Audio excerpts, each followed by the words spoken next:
اب ہم ڈوز کے بارے میں بات کرتے ہیں، آخر اس کو کتنی مقدار میں استعمال کر سکتے ہیں۔ جناب اس کی زیادہ سے زیادہ ڈوز ایک دن میں 24 گھنٹوں کے دوران 200 ملی گرام ہے۔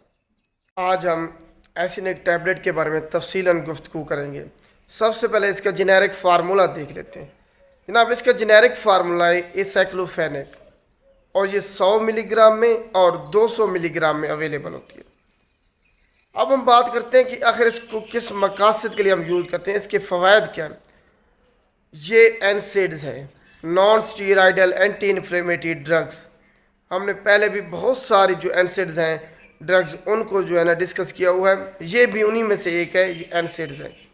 تو اگر اینسیڈز ہے تو فوائد صاف ظاہر آپ کو پتہ چل گئے ہوں گے کہ یہ بخار کو ختم کرنے کے لیے، جسم میں کہیں درد ہو اس کو ختم کرنے کے لیے، اور جسم میں کہیں انفلیمیشن ہے، سوزش ہے کہیں آپ کو، اس کو ختم کرنے کے لیے استعمال ہوتی ہے۔ کسی بھی قسم کا درد ہو آپ کے، چاہے آپ کے دانتوں میں درد ہے، جوڑوں میں درد ہے، آپ کی کمر میں درد ہے، کسی بھی قسم کا درد ہے اس کو ختم کرنے کے لیے ایسائکلوفینک ایسینک جو ہے نا ٹیبلٹ استعمال ہوتی ہے۔ اب دیکھتے ہیں کہ کون لوگ اس کو استعمال نہیں کر سکتے۔ جن کو الرجی ہائپر سینسٹیوٹی ہے اینسڈ سے یا ایسینک ٹیبلٹ سے یا اس کے کسی انگریڈینٹ سے، وہ استعمال نہیں کر سکتے۔ وہ لوگ جن کو کسی اور اینسڈ سے، جیسے کہ ڈسپرین ہو گئی، کسی بھی قسم کی اینسڈ سے الرجی تھی یا دمہ تھا یا ریشز ہو جاتے تھے اس کو استعمال کرنے کے بعد، وہ لوگ بھی ایسینک ٹیبلٹ کو استعمال نہیں کر سکتے۔ وہ لوگ جن کو جگر کے، گردوں کے یا دل کے مسائل ہیں شدید قسم کے، وہ بھی اس کو استعمال نہیں کر سکتے۔ جن کو کبھی زندگی میں بلیڈنگ ہوئی تھی، ان ڈائگنوز بلیڈنگ، پتہ نہیں چلا تھا کہ کس وجہ سے ہوئی ہے، یا پھر بلیڈنگ کے کسی کو مسائل ہیں، ڈس آرڈر ہے، وہ بھی اس کو استعمال نہیں کر سکتے۔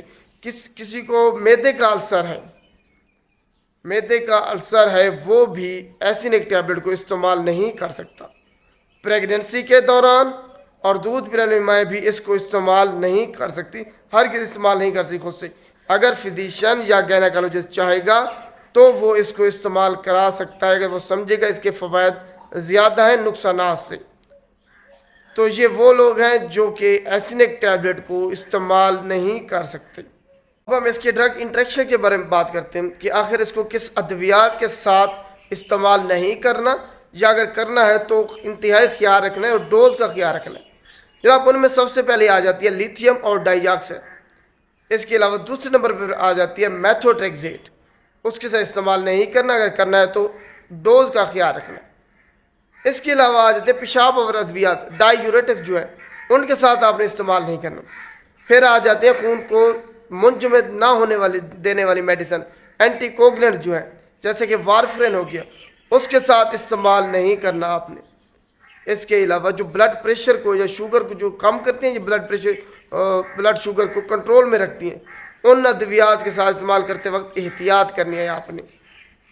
اس کے علاوہ جو سپروفلاکسسن ہے، جنیرک فارمولہ ہے، اس کے ساتھ آپ نے استعمال کرتے وقت احتیاط کرنی ہے، کیونکہ جب یہ دونوں اکٹھی استعمال کی جاتی ہیں اینسڈز اور سپروفلاکسسن، تو جھٹکے جو ہے نا رپورٹ ہوئے ہیں کہ مریض کو جھٹکے لگتے ہیں ان دونوں کے آپس میں انٹریکشن کی وجہ سے، دورے پڑتے ہیں۔ تو خیال رکھنا ہے ان ادویات کو آپس میں استعمال نہیں کرنا، اگر کرنا ہے تو ڈوز کا خیال رکھنا ہے۔ اب آخر میں ہم اس کے مضر صحت اثرات کے بارے میں بات کرتے ہیں۔ آخر اس کے جو نقصانات ہیں وہ کیا کیا ہو سکتے ہیں۔ جناب یہ آپ کے معدے کے لیے مسائل پیدا کر سکتے ہیں، ڈائریا ہو سکتا ہے آپ کو، معدے میں آپ کے درد ہو سکتا ہے، پیٹ میں درد ہو سکتا ہے، اور یہ بلیڈنگ کاز کر سکتی ہے آپ کے معدے میں آپ کی السر کاز کر سکتی ہے۔ تو انتہائی خیال رکھنا ہے اپنا، سوچ سمجھ کے اس کو استعمال کرنا ہے، خود سے کبھی بھی استعمال نہیں کرنا۔